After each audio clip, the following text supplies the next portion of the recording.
Bururi wa Kenya ũgĩthiĩ na mbere na gũkũngũĩra uhootani thutha wa kũiga thĩ itoi iria tabanĩte itharikira na itanya rĩa kuoyohia bururi. Atongoria a ngathĩ itiganĩte maugĩte ikinya rĩrĩ nĩ ironanĩtie bururi no ũrakũra na kũgĩa na wĩharĩria mwega wa tharĩko.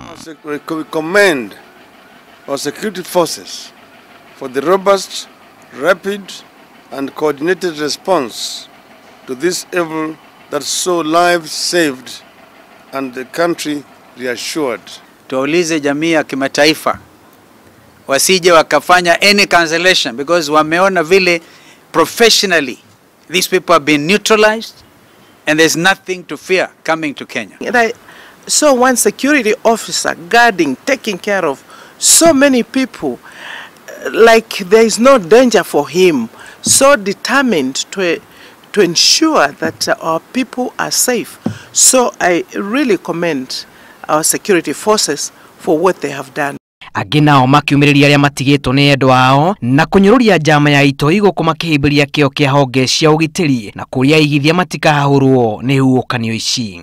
Tourists who have booked to visit the Masai Mara might get scared and say that now maybe Kenya is not safe. This is why I was saying, please, Kenya is very, very safe. You know, that cowardly exercise, our guys who are able to move, security forces, they have already finished that job. Bururi rĩu nĩ mũhoreru na mihang'o ya ũhonokania nĩ ĩrĩkĩte na kũringana na atongoria aya maũndũ ta maya nĩ maheaga bururi ũrũme mũrũmu na hinya wa kũng'ethanĩra na thũ. Ngĩribotera Inooro TV, rĩtwa rĩakwa nĩ Julius Kareithi wa Munene.